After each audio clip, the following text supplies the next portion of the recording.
Welcome back to another session of On Track Parenting. Now, this particular session is aimed specifically for those of you who are at the very, very beginning of your parenting journey. Maybe you are expecting or have recently given birth to your very first child, or perhaps you are about to jump into another round of parenting with child number 2, 3, 4, or 5. By the way, this short video session would be a great one for you to recommend to a friend or a coworker who may be about to plunge into parenting and feeling just a little bit overwhelmed. Now notice I just used a descriptive word there, plunge. In fact, one way it's been described is that having a child is to pretend that you're drowning and somebody throws you a baby. I think there are two types of people in the world. The first group are those who, when going swimming in a cold ocean or a cold lake or pool, choose to go in slowly, dipping a toe, then a foot, then a leg, and they're slowly acclimating themselves to the water in order to avoid the shock. The second group are the crazy people.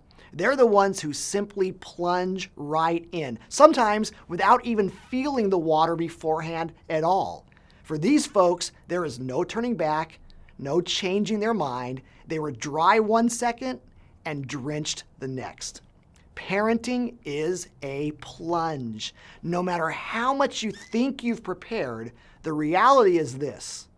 On your way into the hospital, your back seat is empty. And 24-ish hours later, your back seat is holding a teeny little human. Plunge. No turning back, no changing your mind. Now, I'm sure that you have given some thought about the journey that you are embarking on. And sometimes, because there are so many details to think about, brand new or soon-to-be parents often spend their time thinking about some of the more urgent details. Things like, have we purchased the right size diapers? Is the nursery ready? Do we really need to spend $75 on a monitor? How in the world does this car seat work? And while all of these things are important, they often take up so much of our mental energy that we fail to think about some of the more important issues and decisions that will not only help the plunge go a little more smoothly, but will help set your parenting journey up to win for the long haul. I'd like to read a passage of scripture. It's from Luke chapter 14. And in Luke 14 it says this, "But don't begin until you count the cost. For who would begin construction of a building without first calculating the cost to see if there is enough money to finish it? Otherwise, you might complete only the foundation before running out of money. And then everyone would laugh at you. They would say, 'There's the person who started building the building and couldn't afford to finish it.'" That's in Luke 14, verses 28 through 30.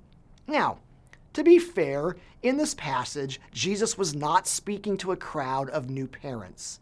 But the principle that he was teaching can be applied directly to the journey that you are embarking on. You see, whenever Jesus showed up in public and began to teach, large crowds would gather. And some in the crowd were beginning to follow him from place to place. They were a little extra curious. And it was almost as if they were slowly dipping their toes into the idea of following Jesus more seriously. And in the passage I just read, Jesus is addressing those people. He's making sure they understand what they're getting themselves into, specifically that they've thought and prepared about and for a journey with Jesus. So let's apply Jesus' logic to parenting. Now, you may not have spent a ton of time thinking about the parenting journey up until now, but now is a great time to start. And while a short 10-minute video can't possibly cover all the parenting issues worthy of your consideration, I'd like to focus on three. Three little ideas that can make a big difference as you prepare for the big plunge. Here's idea number one. Stack hands together. Stack hands on the big three. You see, there are all sorts of things that parents will want to stack hands on. Here are what I call the big three. Three things that I think you have to stack hands on. And the earlier you stack hands on these things, the easier your parenting journey will be. Number one, big three, number one is stack hands on what I would say the duties. There is a lot that goes along with raising a young child. The duties are endless. You might want to cue the junior high endless duties joke right now. And just because you bring home a brand new baby and all sorts of new duties arise, doesn't mean that any of the old duties of life, marriage and family, magically disappear. Now, I'm not suggesting you make a list of specific duties that each parent is responsible for and that you keep track of who's doing which duty at what time and did they do it just properly on time or not. You don't need to be that legalistic. In fact, that can often lead to its own set of challenges. I'm simply saying that you agree ahead of time. You stack hands on the idea that the duties of raising a child are to be shared, that both parents need to be all in. This is easier for couples that are married, but you can't take the chance of simply assuming both parents agree that child-raising duties are a shared responsibility. The second of the big three is discipline. You need to stack hands on discipline. Don't make the mistake of waiting a couple of years, waiting until the first time your child does something worthy of discipline to talk about the topic. Now is the time to stack hands on what appropriate discipline looks like in your family. Talk about it. What forms are acceptable and under what circumstances? Are there any forms of discipline that are off the table all the time? Now, if you happen to be co-parenting a child with somebody who isn't your spouse and your child will be living under two roofs, this topic is of even more importance to you.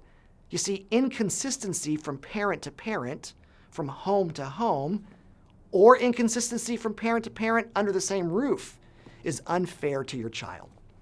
The third of the big three that you need to stack hands on is discipleship. You see, as a youth pastor who has spent over 30 years discipling teenagers, I want to challenge you for a minute. Scripture makes it very clear that mom and dad are meant to be the primary disciplers of their children. The church plays a role, but it's not all on us. It's actually on you. Mom and dad, stack hands now and agree together that you'll be proactive in talking to your children about faith, about God, about Scripture, and about Jesus Christ. Here's idea number 2. Start the habit now of praying together for your child. You may be surprised to learn that the vast majority of Christian couples rarely pray together.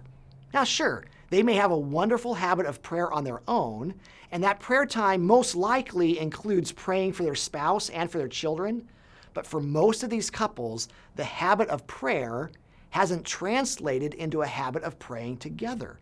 I get it.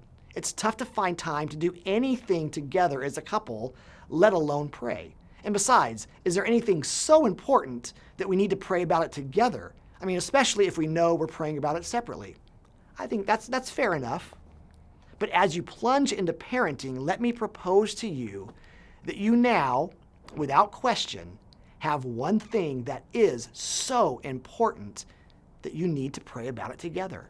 I'm not suggesting you need to pray together 30 minutes a night for your child, but what I am suggesting is that you take small steps in forming a habit that will serve you and your children for years and years to come. 5 minutes, once or twice a week, is more time spent praying together as a couple for your children than happens in most homes. And then here's a third thing that I think you should stack hands on early in your parenting journey, and that is this: to seek out mentors who are one step ahead of you. My wife and I have been married since June 1st, 1991. And yes, I remember that date right off the top of my head. Thank you very much. And like all marriages, ours has been marked by a series of seasons and phases. The season of being newlyweds, the season of changing jobs, the season of buying our first home, the season of entering into parenthood, the season of Kurt buying far more surfboards than one human being ever needs, etc., etc., etc. And as we've traveled through the various seasons of life and marriage, for us, something wonderful has happened. It started out mostly accidentally, but because we've seen the benefits of it in all of our phases, we've continued to make it a priority. And here's what it is. We have always had mentors who are one season or one step ahead of us. Who do you know who is one step ahead of you in their parenting journey? Is there another couple, another mom, or another dad whom you respect and would be willing to get together upon occasion to pray with you, to help you wrestle through your parenting challenges, to give you a word of encouragement and remind you that you will live through it? If nobody comes to mind right away, ask God to bring somebody to mind. Veteran parents know that you are on an anxiety-inducing journey, and most would be honored to share with you some of what they've learned along the way. I played high school football, and my freshman coach was a planner. At practice, he would spend what at the time seemed like hours upon end planning for every conceivable game time scenario. And I can still remember the day that one player interrupted and asked why we spent so much time planning for what might happen in a game. I'll never forget my coach's answer. One I'm sure he didn't invent himself, but this was his answer. Son, if we fail to plan, we are planning to fail. I've never met a parent yet who is planning to fail in their role. But I have met lots and lots who are struggling along the journey in ways they don't have to. You are plunging into parenting. And frankly, there's a lot about parenting that you can't prepare for. But the lessons from my coach and from Jesus about the importance of planning ahead when we can will help pave the path for parenting success. As a reminder, be sure to download the reflection questions for this session, which can be used alone, with your spouse, or in your own small group. We'll see you soon.